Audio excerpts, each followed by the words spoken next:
Good afternoon, dear children. Right? Okay.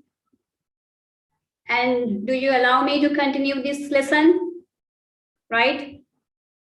Don't draw lines on my screen. Let me to control it. Right? Otherwise, I won't continue the lesson. Right? In my schools, children are not like that. Right? Let me continue the lesson. Right? You all are Muslim students, so you have to be very obedient. I hope you will be obedient. So don't draw anything on the screen. Let me continue the lesson, okay? And hope you will help me, right? Okay, we'll start the lesson. Don't draw anything on the screen. I just try to stop, disable. There's something wrong with my laptop. So just help me to continue the lesson. What I am doing is to help you to do your exam well. So help me, right? Okay. Now I'll introduce who I am. I am Mrs. Prabha Veerasekara and I've been working in Kumarimulla Muslim Mahavidyalaya. Okay. Now today, I've been assigned to do a revision work for you. So I'll be dealing with the competency levels that come under first term. So, but I'm sorry to tell you, children, I don't know your language, that is Tamil. So I'll have to continue the session in English. So I'll try to use a very simple language and I try to conduct the lesson very slowly. What I need is your help. So don't do naughty things. Be very obedient, be very helpful. Okay. So let's get started. Okay.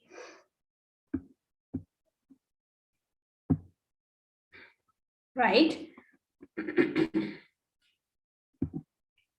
First one, I would like to discuss the competency level 4.5 forms the plurals of nouns. I hope that you know what plurals are. Plurals, I know the Tamil word that is panmei, right? Okay. Okay, forms the plurals of noun. You know, in English language, listen to me carefully. You know, in English language, most of the words form their plurals by adding s. For example, if I tell you, if we take book, we can pluralize it books, right? Or we can say 2 books, 3 books.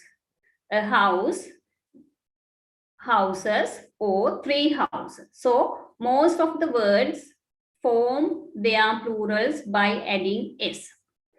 And sometimes we have to add es and ies, ves to some of the nouns to pluralize them. Okay. Now, today we are dealing with countable nouns and uncountable nouns. Pluralization of countable nouns and uncountable nouns, right? Countable nouns. I think that you know the meaning. Countable nouns. Nouns that we can count using 1, 2, 3. For example, if we take a pen, we can count 1 pen, 2 pens, 3 pens, like that. So countable nouns are the nouns that we can count. Okay, so we'll see how to pluralize the countable nouns. Now I have written here 1 bottle, we can say 3 bottles or bottles, right? A bunch, now here we have added only s, right? Look here, s, right? A bunch, 2 bunches or bunches, right? A mango, 2 mangoes, we have added es, right? A brush, brushes, yes. A box, boxes, or you can say 4 boxes, 2 boxes. A class, classes, 2 classes, 3 classes. Okay, now here look at these word endings. Here we have ch, o, sh, x, s. If we have these word endings, these noun endings, ch, o, sh, x, s, we add es to make them pluralize or to pluralize them. right? Okay, now we look at the next one.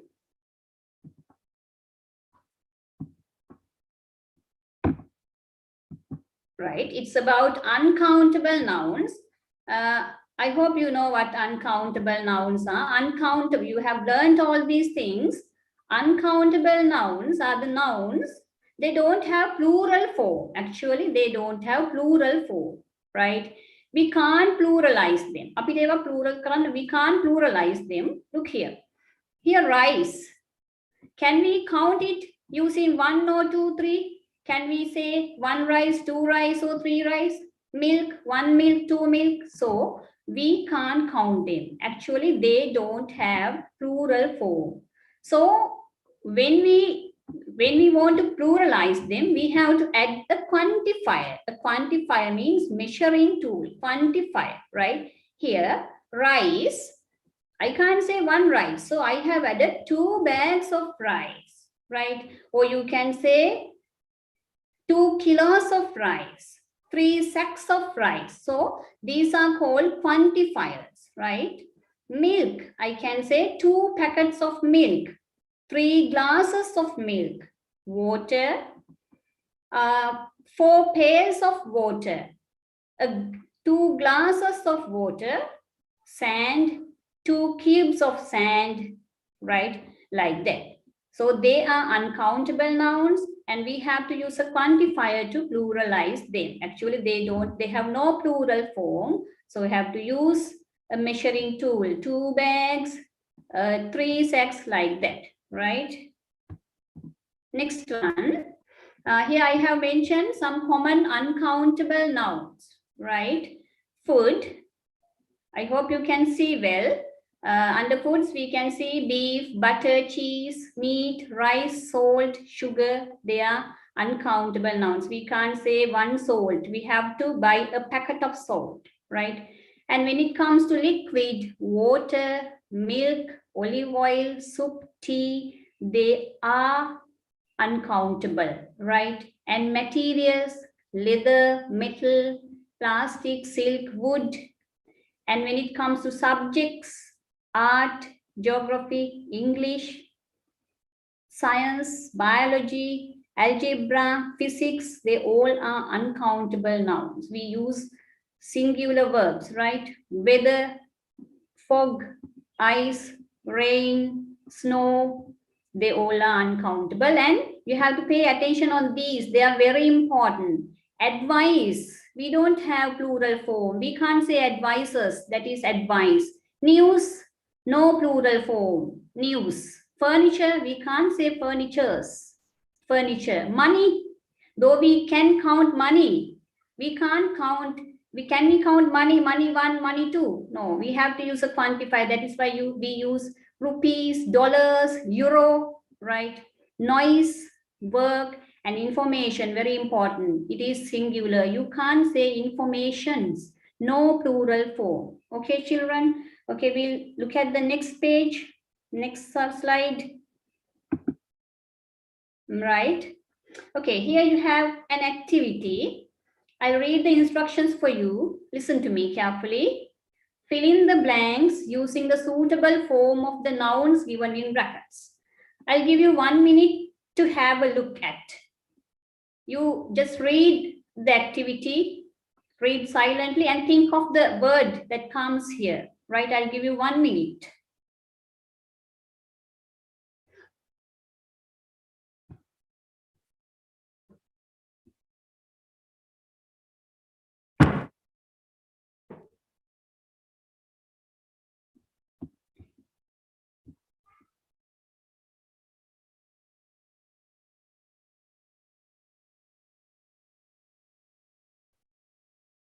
Okay, I hope time is enough for you. I'll read it. You have to look at the screen and listen to me carefully, okay? I always start the day with a of milk. Within brackets, you have glass. Now you have to use the suitable form of the nouns, right? You have to use the suitable form. Sometimes it may be the singular form or the plural form, orume or panme, okay? I always start the day with a. Here you have a. So you know that this should be in singular. So you have to use a glass of milk. I always start the day with a glass of milk. GLASS. You have right here. Okay, we'll go to number 2. There are 5 of brown bread on the shelf. We have the word loaf, right? Here, let's see. Look here, 5. 5 means a lot. So you have to use the plural form of this loaf. Now look here, children. Here we have F. Now when you're going to pluralize a noun which ends with F, you have to cut this F off and add VES. Hope you can remember. You have to cut this F and add VES. If I give you examples, hope you can remember. Leaf, LEAF, leaf. So it becomes LEAVES, leaves. We have cut that F off and added VES. So here, loaf becomes loaves, LOAVES, loaves of bread on the shelf. Okay, we'll go to number 3. My uncle took 4 of baggage onto the train. My uncle took 4 of baggage onto the train. We have P's here. Now look here, 4. 4 means a lot. So you had to use the plural form. Piece becomes pieces. Now those endings, we don't have O, CH, SH, XS endings or F.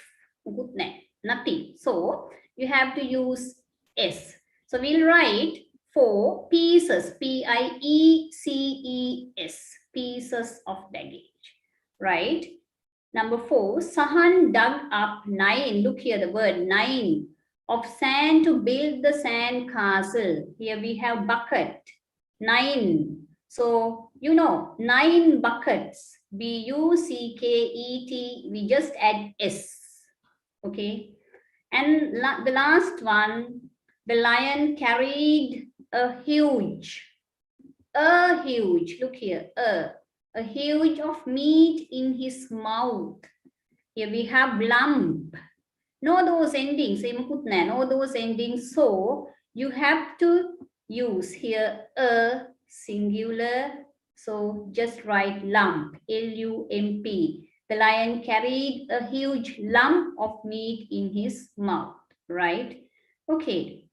Now we'll go to the second competency. 6.1, construct simple sentences.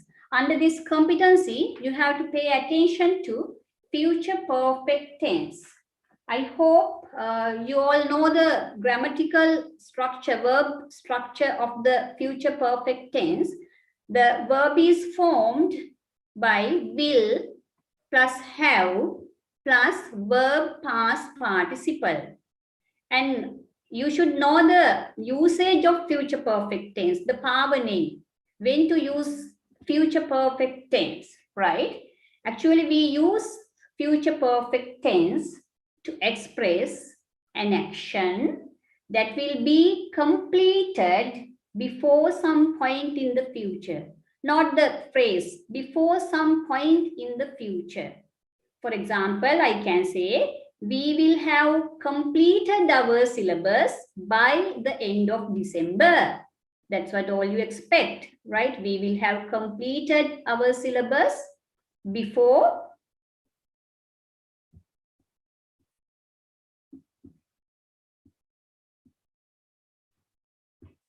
before, give me 1 minute. Right, before the end of December, right? Okay. Right, now look here, children. Look at the examples, right? She will have finished her project by tomorrow. Now look at this phrase, by tomorrow. By tomorrow means future point of time, right? And this is the affirmative. You should know about the affirmative form, that is positive form, and the negative form, interrogative form, right? here, look here. She will have finished her project by tomorrow. This is affirmative. Look at the verb phrase, will have finished, right? And we'll go to negative. Look here. She will not have finished. Here we have put not, negative. She will not. You have to put not here. Immediately after will. She will not have finished her project by tomorrow. That is negative, right? Next one. Will she have finished her project by tomorrow? That is interrogative. That is the question. So how do we form the question? You have to take this will out. Take it here, right? Will she have finished her project by tomorrow, right? Okay. Now I'll stop sharing for a moment. Give me 1 minute, children.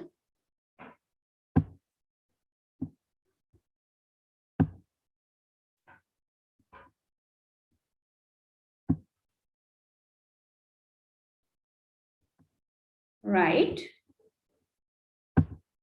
Okay. We'll go to the next slide. Right. Okay. Now there's a table here. Study the grid and fill the blanks with the correct form. Here you have 3 columns: affirmative, that is positive; second one, negative; and the question form, that is interrogative. So look at the first one. They will have gone to Kandy by tomorrow. By tomorrow means the future point of time, right? They will have gone. Look at the verb phrase. And when it comes to negative, they will not have gone to Kandy by tomorrow. Here we have put not, okay? Now you are going to write the question form here, right? Take 2-3 seconds and decide, think what the question will be, right? Yes. As this is the question, we have to write will at the beginning. Will. Then write this, write the rest. You have to take will here, then write the rest. Will they have gone to Kandy by tomorrow? I'll read it again. Will. We take this will out, right? We take this will out. Will they have gone to Kandy by tomorrow, right? Question mark. And we'll go to the second one. It's a question. So you are asked to write negative form and the affirmative form, right? Here, as it is a question, we have will here. Will we have completed our syllabus by the end of this year? That's what you are wondering, no? You want to have this finished anyhow. Okay. So we'll write the affirmative first, right? So what are you going to do? You have to take this in. Take this in. So we'll write, we will have completed our syllabus by the end of this year. We will have completed our syllabus by the end of this year.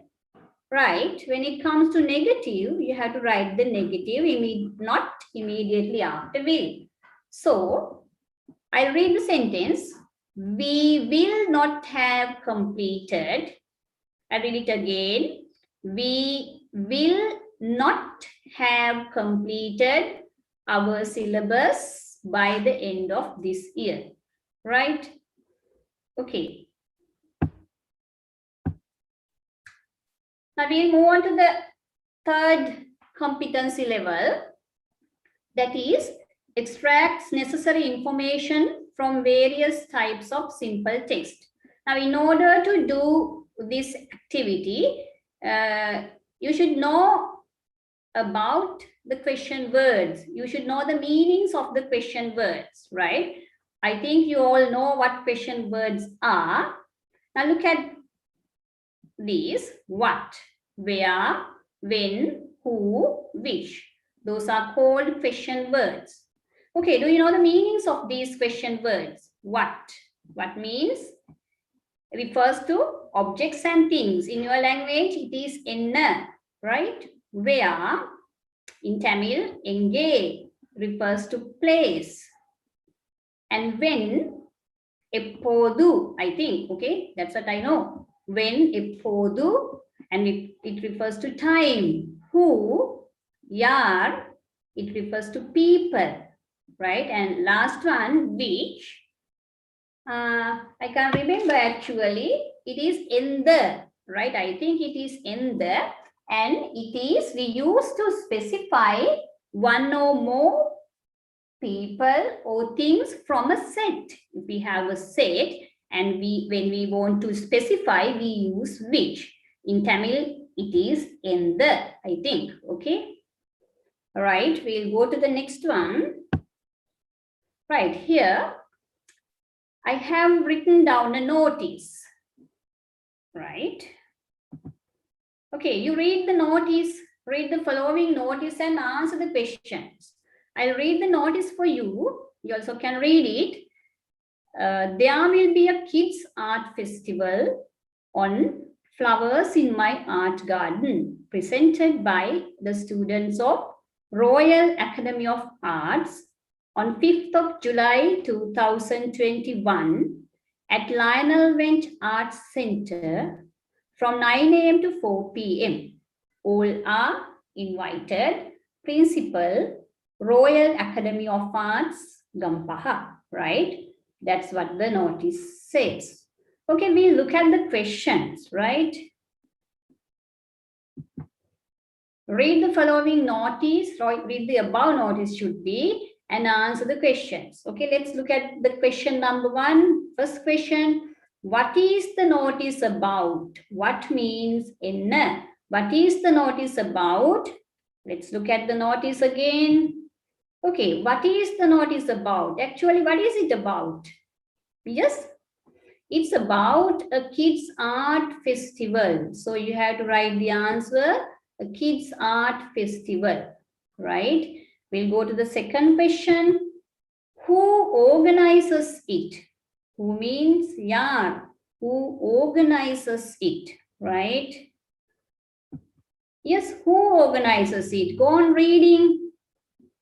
There will be a kids art festival on flowers in my art garden, presented by the students of Royal Academy of Arts.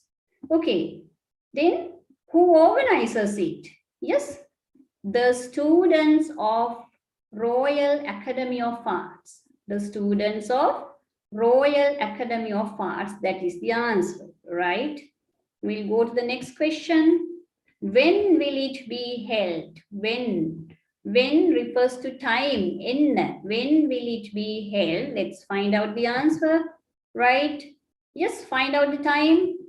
Here we have it. From 9 a.m. to 4 p.m. That's the answer.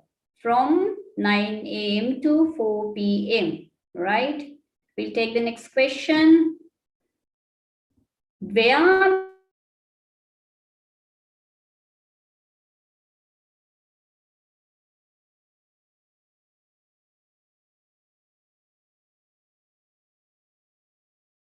will it be held? You have to use the preposition at Lionel Wendt Art Center, right? Next one. We'll go to the next question. Who are invited to see the event? Who are invited? Who means yar? Who are invited to see the event? So you have to find out the people who are invited, right? Right. Yes, we'll find out here. We have the verb phrase are invited. So who are invited? All art lovers are invited. See the answer, all art lovers are invited, right? Okay, we'll go to the next one. All right. It's, yes, uses affixes, right? Affixes to change the word class and the meaning of words, right? I think you know about affixes. You have learned it in grade 6. Affixes, we use affixes to build up new words, right? It's a word building process, right? And look here, I have what I have written down.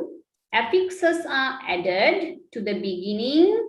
That means munnal, maybe beginning or the end of a word to form new words, right? We add an affix to the beginning or to the end of a word to form new words, right? We can form new words by adding affixes, right?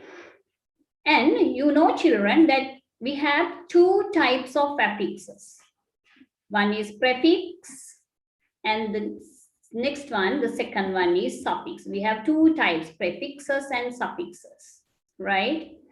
And you know, prefixes are added to the beginning to the word. That means munnal, maybe. I'm sorry, I don't know the Tamil, right? Okay. Next one, and suffixes are added to the end. I think pinnal, maybe pinnak, right? Suffixes are added to the end, right? And here I have mentioned some of the common prefixes. Here we have un, im, il, mis, dis, re, and il, ir.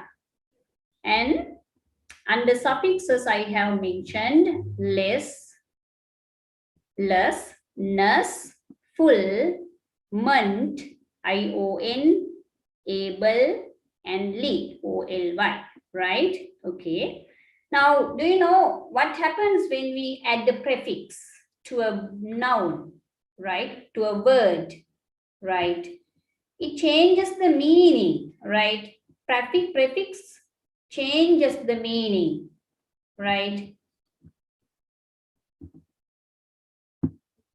And suffix, what do they do? Suffix changes the word class, right? Here we have the changes in the meaning, and here the word class changes, right? Okay, now we look at some examples. Now you know that we use affixes to form new words, right?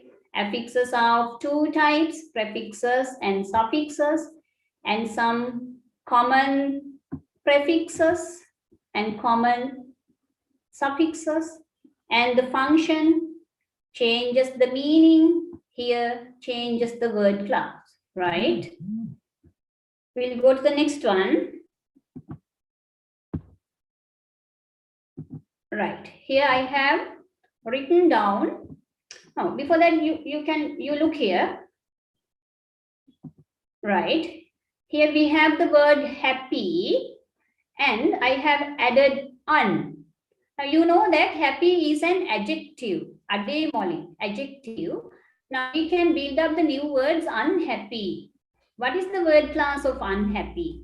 It is still an adjective, right? So by adding this un, we can get the opposite word or the edir word. We can get the opposite word, but the word class remains the same. Here, adjective, and when it comes to here, again, it's an adjective. Let's look at the second example. Fortune, adishtam. It is a noun. So we add mis, miss. We can get the new word misfortune, right? Here it's noun, and when it comes to here, it is still a noun, right? We get the opposite word, fortune, misfortune. So I think you can understand that a prefix or the prefixes change the meaning, right? Now we talk about next one. We have happy. It's an adjective, and we add ness, right? We can get the new word happiness. So look at the word class happy, adjective, ademoli, and happiness, it's a noun, right? It's a noun, happiness, right? So you will see that the word class changes, right? And look at the next example, sad, and we add ly. Sad is an adjective, we add ly, and we can get the new word sadly. Ly, sadly is What is it? An adverb. This is an adverb ending, ly. So here we have the adjective and here we have the adverb. So you will see that the word class changes. Okay, right? Right.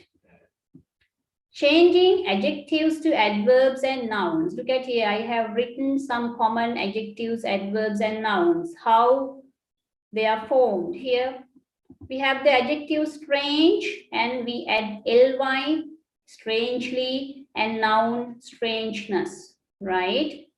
Suffixes, they are all suffixes.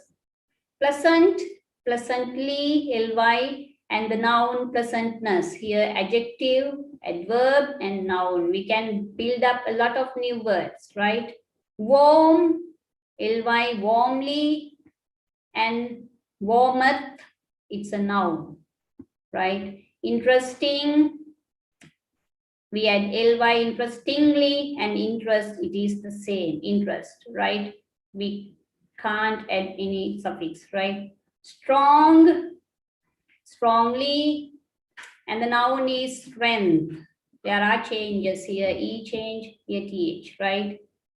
Highly, sorry, high, highly, and height, a different word, right? True, truly, truth, right? Truly here. Number 8, serious, ly, seriously. It should be, it's a mistake here, should be seriousness, N-E-double-S. Serious, seriously, seriousness, right? Short, shortly, shortness. Wide, widely, width, right? Okay, we'll go to the next activity. Right. Okay, here you have an activity, right? Complete the sentences by writing the correct prefix, right? Okay, now you are given this, in, im, un. You know, children, they all are prefixes. So you can read these sentences and you can fill in the blanks using these prefixes. I'll give you 1 minute for you to think.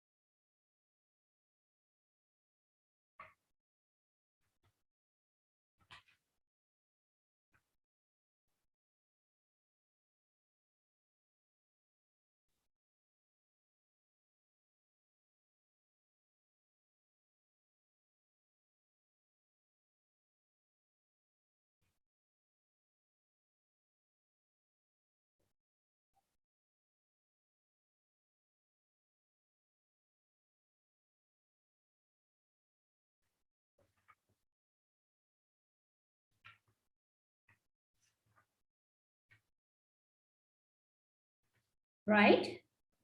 Hope you have selected the correct prefix, right?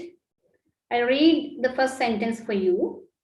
I just can't believe it. The story is believable. Yes, children, what is the prefix, the correct prefix? Yes, it is unbelievable. Unbelievable, that is unbelievable, right? Number 2, no, that answer is correct.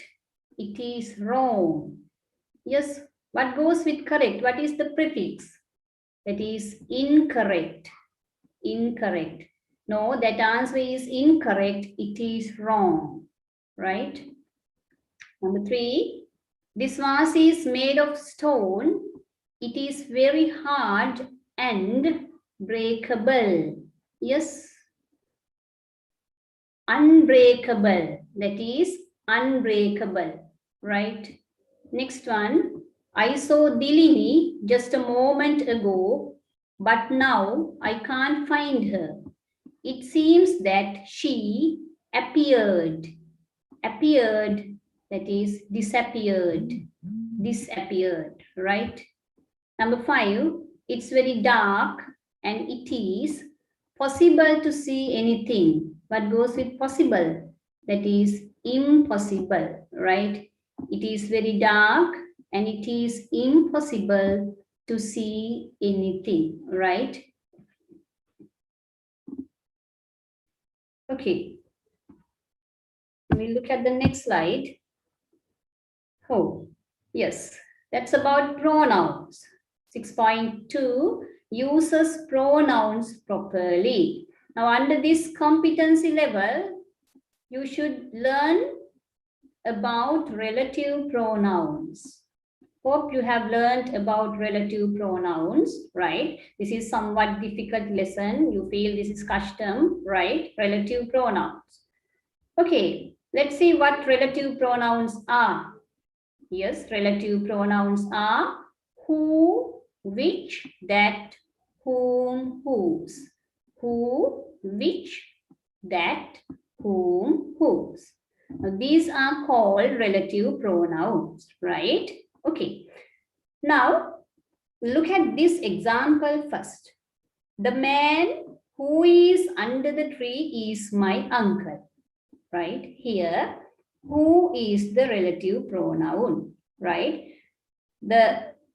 This part, we call it a clause. This is a clause.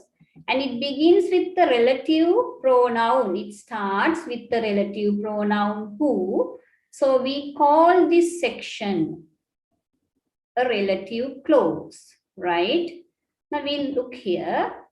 Relative clause gives information about the noun that comes before it. Again, we'll read it. Relative clause gives information about the noun that comes before it. Now we'll see whether it is right. A relative clause gives information about the noun that comes before it. Now here, this is the noun comes before it. This is the relative clause, and the man or the man is the noun that comes before it. Actually, this relative clause gives information about this man. It tells us where he is, engaged, right? Now forget this relative clause, who is under the tree. You read the rest. The man is my uncle. The man is my uncle. Is the meaning clear? Do you know who this man is? So the meaning is not clear without this relative clause. Okay, so this relative clause gives very essential information about the noun that comes before it, right? Okay. Here I have written down the relative clauses and how to use them in sentences, right? You have a similar chart in your pupils book also. Now let's look at first one, who. And it has connections with the people. We use who to relate to people. And it functions as the subject. You know, in a sentence, we have subject, verb, object. So this functions as the subject, right? And it refers to people. Remember that, right? Next one, whom, right? It also relates to people, but it functions as the object, right? Now remember, children, you have this table in your reading book, pupils book, right? Next, which refers to, relates to animals and objects or things. And we'll say animals and things or objects. Yes, I haven't written down the function here. The function is, it functions as the object and the subject for both object and the subject. But for animals and things, right? That. And it relates to people, animals, things, for all these three, right? For all these three, you can use, instead of who, whom, which, you can use that, right? And we'll discuss whose.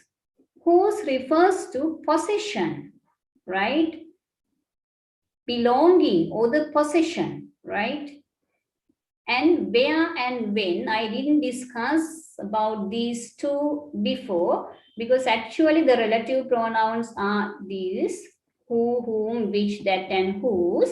Where and when, they come under relative adverbs, but never mind. You can use it under relative pronouns. So where, it has some relations with places. So we can say refers to places, right? And when, you know it, it refers to time, right? Okay. And next one, okay, we'll go to the next page. Right. Now here you have an activity, fill in the blanks with the appropriate relative pronoun, right? You take 2-3 minutes, children. This is somewhat difficult task, right? And here you have, you lay the foundation for these relative pronouns, and it come in the O-level paper. So you have to lay your foundation well, right? So you read the activity well and try to find out the correct relative pronouns. That means who, which, whom, whose, that, when, and where, right? To try to find out, you take a separate paper and write the answers. Put number 1 and write the answer. By this time, you should have studied all these things because tomorrow you're having the test, right? What I'm doing is I'm just revising, refreshing what you have learned so far.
Okay, children, I hope you have written down the answers. Okay. Okay, shall I discuss now? Right. Can I speak to the young lady is sitting on the bench? Look here, children. Look at the sentence very carefully. I read it again. Can I speak to the young lady is sitting on the bench? Right. Look here. Here you have the blank, and here you have the young lady. She's a person. So we have to use a personal relative pronoun, right? They are who, whom, and whose. They are personal relative pronouns. Who, whom, and whose.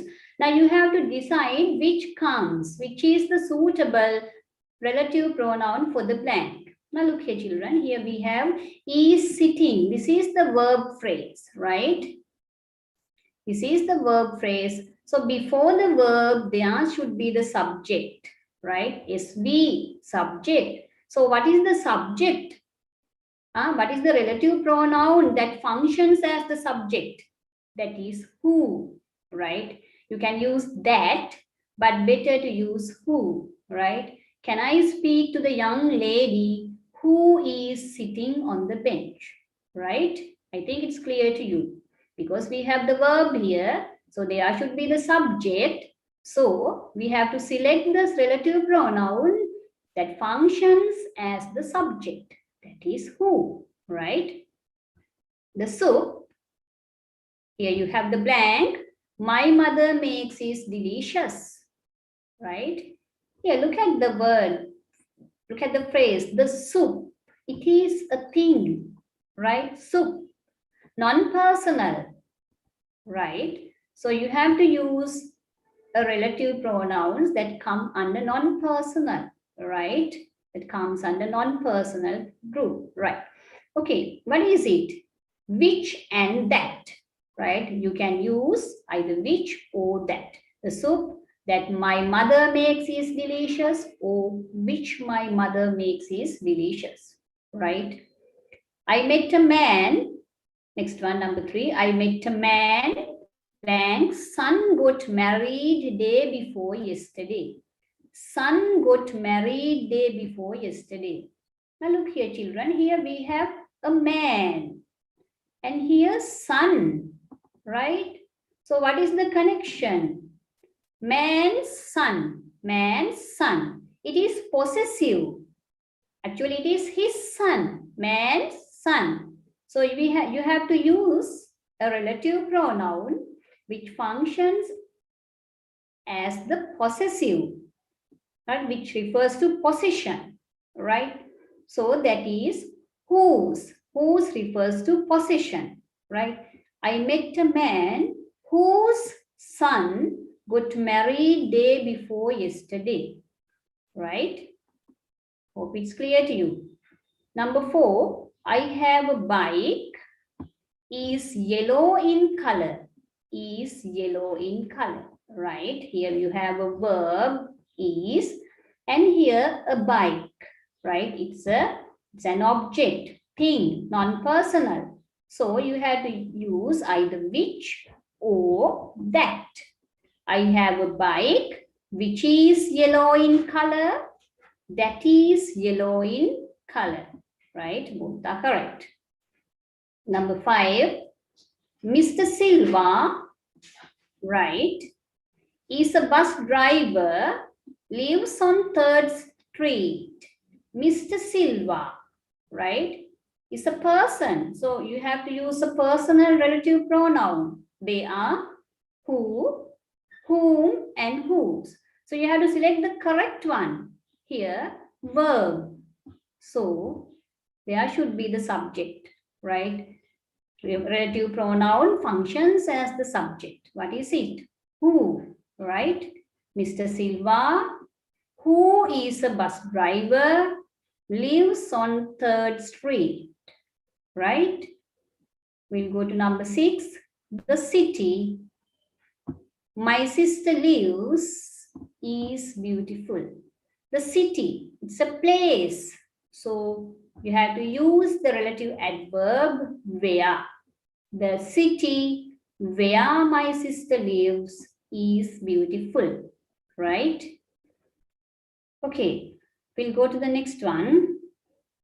Right. It's about adjectives. Use adjectives properly. Adjectives means ademoli. Yes, now look at the picture and look at the question. What is an adjective?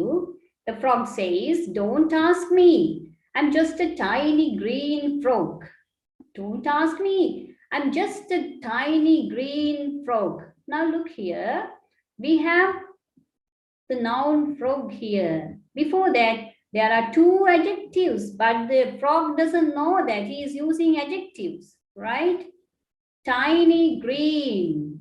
Adjectives, they are adjectives. They come before a noun, right? And they modify the noun. Frog.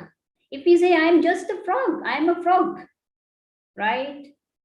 So, and if he says, I'm just a tiny green frog, so giving information, modifying this noun, tiny green, you know the color of the frog and you know the size of the frog, it's small and green in color, right? Okay. Next one, okay. Now adjectives modify nouns. Adjectives come before nouns and they modify nouns. That's what I was talking about, right? Adjectives comes before nouns and they modify nouns, right? Okay, now I have mentioned some of the adjectives.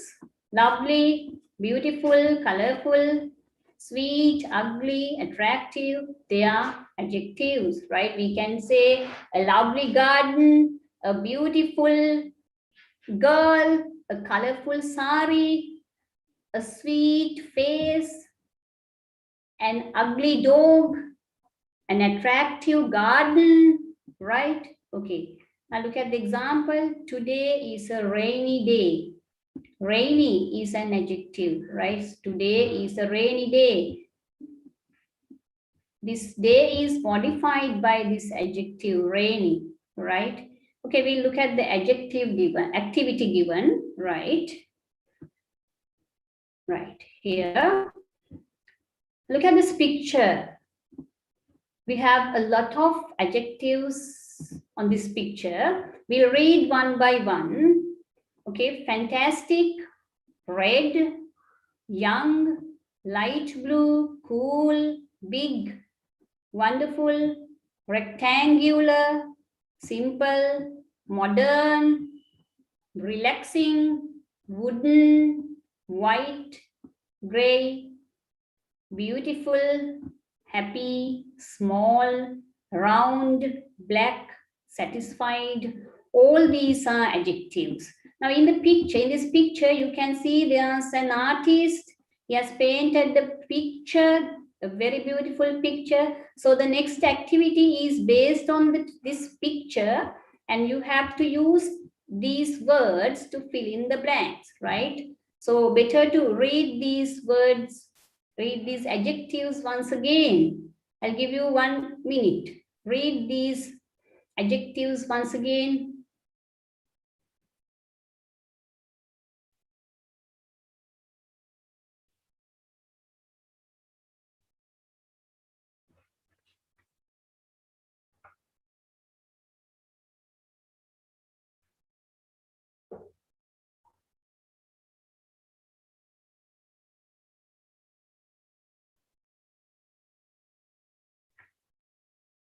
Okay, we look at the activity right here. Right, this is a artist. This is a artist. We'll read the activity first. Right, first one, this is a artist. He has painted a picture. There is a house. It has a roof and a door. There is a cloud in the sky. The picture has a frame. Okay, so you have to find out the adjectives for these nouns, right?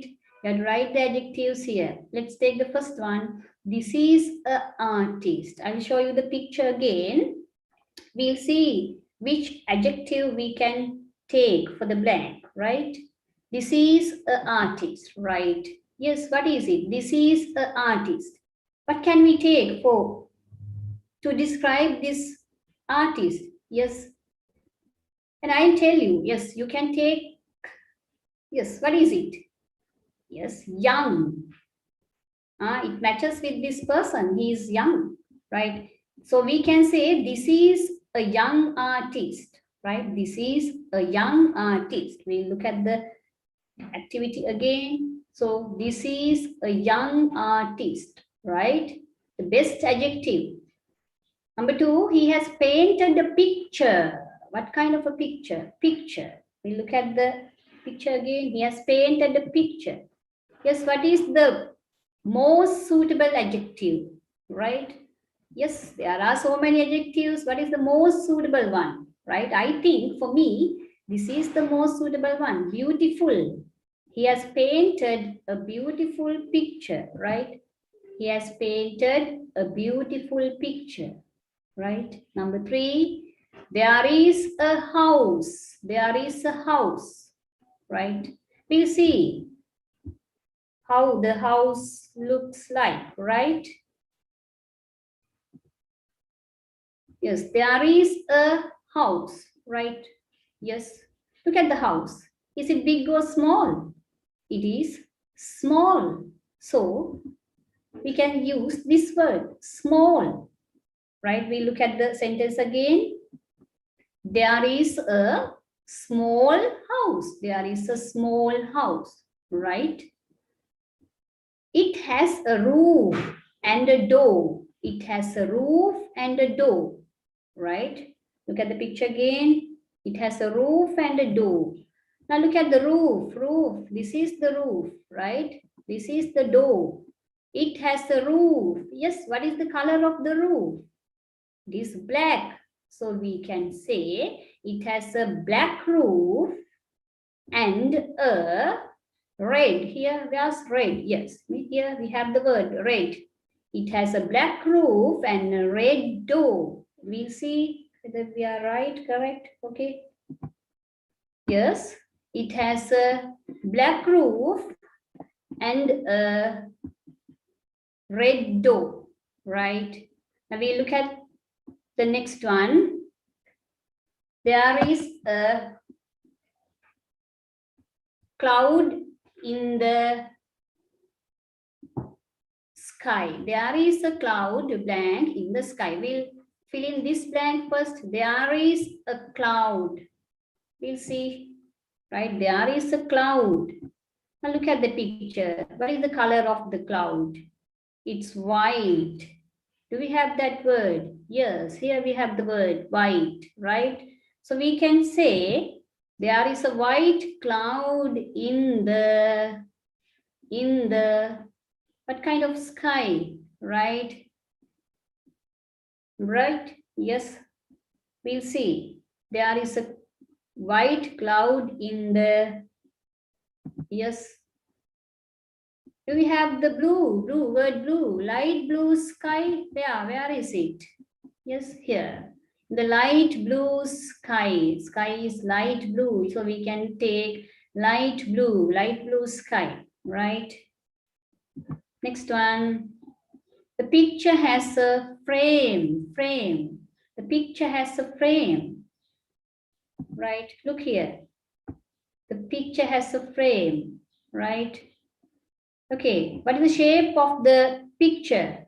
Frame. What is the shape of the frame? It is rectangular. Rectangular shape is, it's like a rectangle, rectangular shape. So we can say the picture has a rectangular frame.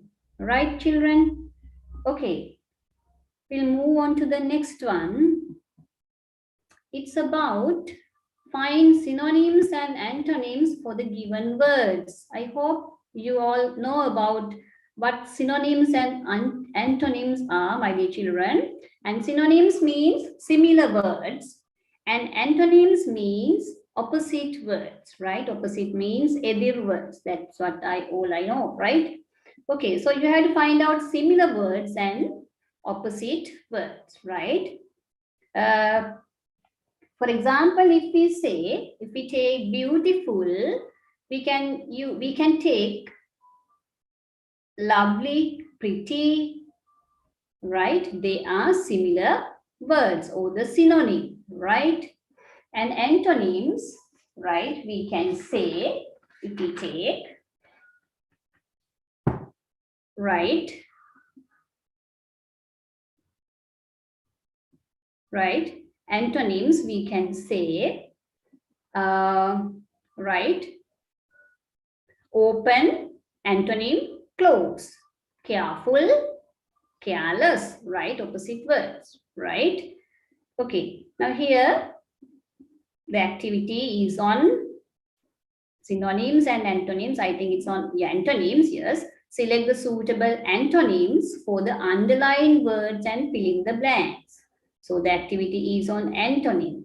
So the words in the box are slow, easy, close, careful, cheap, right? Okay, we look at the activity. To keep these words in your mind: slow, easy, close, careful, cheap, right? We'll look at the activity here. Teacher, is this question too difficult? Teacher asks, is this question too difficult for you, right? So the underlined word is difficult.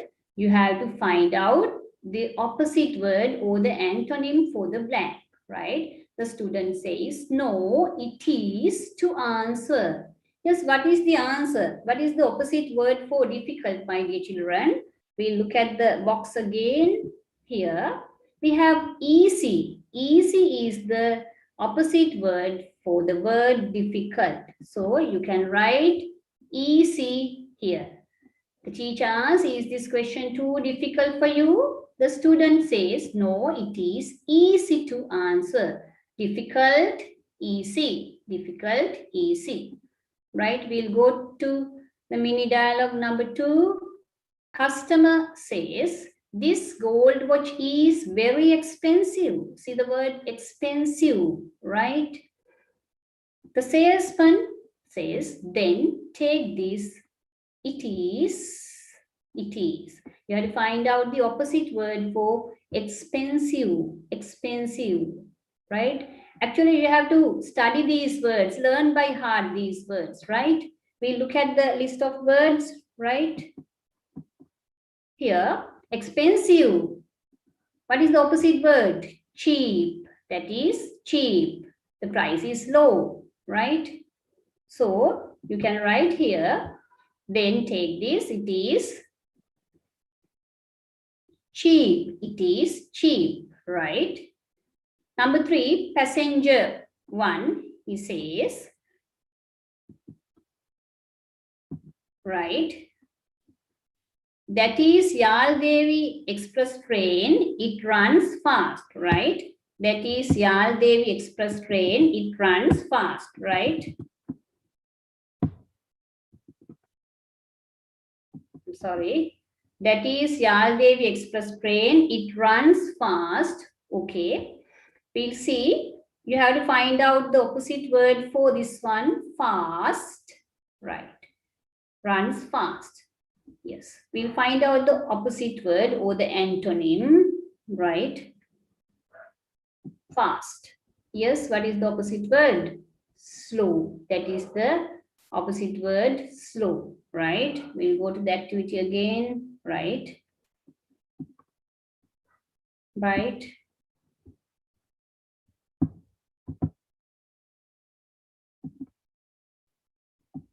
Right. I think it's difficult for me to weave the rest, dear children. Something wrong. Right. Okay, we'll go to the next activity. Right. Okay. Next page.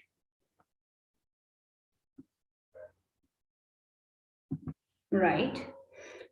Now there's another competency, reads and responds to simple poems.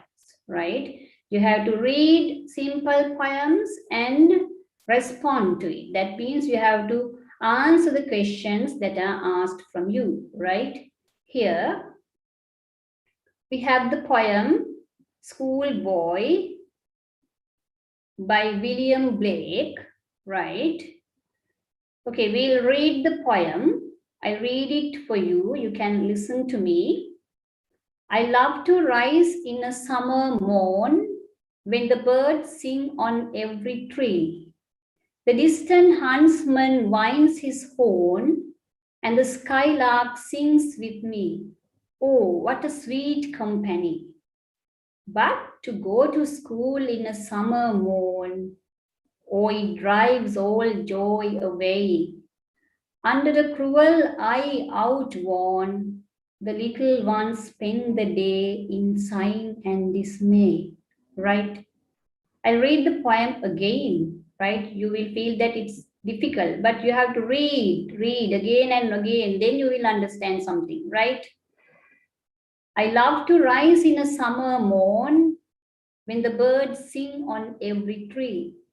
The distant huntsman winds his horn and the skylark sings with me. Oh, what a sweet company! But to go to school in a summer morn, oh, it drives all joy away.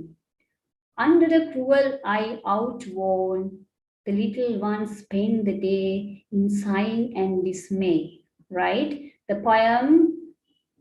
poet is William Blake, right? Okay, we'll look at the questions that come under this poem, right? Read the poem and answer questions, right? But don't worry, children. The questions are very simple. You can answer the questions. The thing you have to do is you have to read the question over and over. Then only you can get an understanding about the poem, right? Okay, we'll read the question first. First question, where do the birds sing? Where? You know the meaning, I have told you. It refers to place.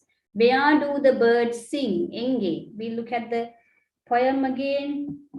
Where? Yes, birds sing. You go to this place.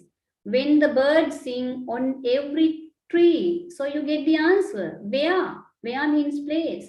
So you can write on every tree. That is the answer. On every tree. Yes, we'll take the next question. Who winds the horn? Refers to people. Who winds the horn? Right? Who? Right. To go to this place, winds his horn. Right? Then find out who. Who winds his horn? Yes, here we have the answer. The distant huntsman. The distant huntsman. That is the answer. Right? Okay. Next question. What drives all joy away? We'll read the question again. What drives all joy away? Right? What? A thing or object, right? We'll look at the question. I think we'll be able to find out the answer, right? What drives all joy away? Yes. Now you can come to here, come to this place. Oh, it drives all joy away. Oh, it drives all joy away. Now read the line before that. But to go to school in a summer morn.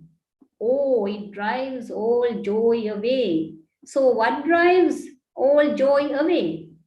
Going to school in summer morn. You can write go to school, to go to school in a summer morn, or going to school in a summer morn, right? Here you have the very sentence, the words in the question. So you have to read before it. But to go to school in a summer morn. That is the answer, to go to school in a summer morn. Next question. How do the little ones spend the day? How do the little ones spend the day? Right? We'll see how. Right? We'll go, we can come here. The little ones spend the day, right? In sighing and dismay. The question is, how do the little ones spend the day? So you read here. The little ones spend the day in sighing in dismay. Yes, in sighing in dismay. So the answer is in sighing and dismay. They spend the day in sighing and dismay. They are very sorrowful, right? Next one. Right. Write rhyming words from the poem for the following words. Now children, I think you all know about rhyming words. Rhyming words means the words which have the same sound effect. For example, if I tell you hot pot, tree bee, right? They are rhyming words, right?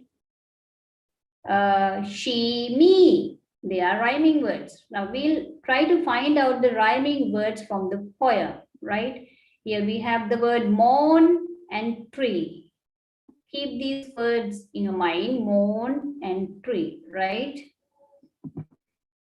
Morn, here we have the word morn. Normally we have rhyming words here, end of the lines, right? Here morn, we have the same sound effect in horn. So the rhyming word for morn is horn. So you can write horn. Next one, I think tree, we have tree. We'll see whether it's correct, right? Yes, tree. Tree, here tree. Say it, pronounce it and see, tree. What is the rhyming word? Me, tree, me, same sound effect, right? So me rhymes with tree, right? Okay, next one. Write adjectives from the poem to describe the following words. You have to find out the adjectives, a daemonic, right? From the poem to describe the following words. Yes, what are the words? Company, I. Now, you know, children, normally adjectives comes before a noun, right? Adjectives comes before a noun. So we'll find out the adjectives, company and I. Keep the words in your mind. We'll look at the poem again. Company. Yes, company. Yeah, here we have the word company. So sweet company. Sweet is the noun, right? Sweet is the noun, right? I think next word is I, right? We have the adjective cruel. So you can write cruel before that, right? Cruel I, sweet company, right? Next one, I think it's over, no? So we'll look at the next slide, right? Okay, describing pictures, right? You have to describe pictures, right? So we'll discuss how to describe a picture, right? Children, when we are going to describe a picture, we have to say that, we have to describe the things in the picture, things or the people in the picture, right? If we want to say, see, there's a boy in the picture. So you have to say, use this pattern. You have to use this pattern. There is a boy, right? There is a man. There is a tree, right? There's a bus stand, bus station. So you have to use this pattern. There is, there are, right? There is an umbrella. There are two children. There are many people. So you have to use this pattern. There is, there are in describing pictures, right? And do you know how to describe the actions in the picture, right?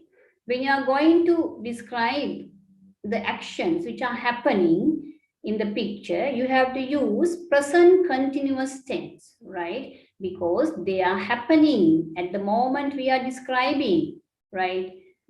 Okay, now suppose there's a girl who is running in the picture. So you have to say the girl is running, right? So you have to use present continuous tense to describe actions in the picture, right? We use present continuous tense to describe actions happening in the picture, right? What is the grammatical format, grammatical structure of the verb phrase? Here, be verb, verb ing. Yes, we can put the subject, be verb, verb ing. What are the be verbs that comes in verbs that come in present continuous tense? Am, is, are, right? So you have to use subject, am, is, are, verb ing. Now look at the examples. He is riding a bicycle. Or we can say the dog is running. They are playing, right? Okay. And sometimes you have to use the prepositions when describing pictures, right?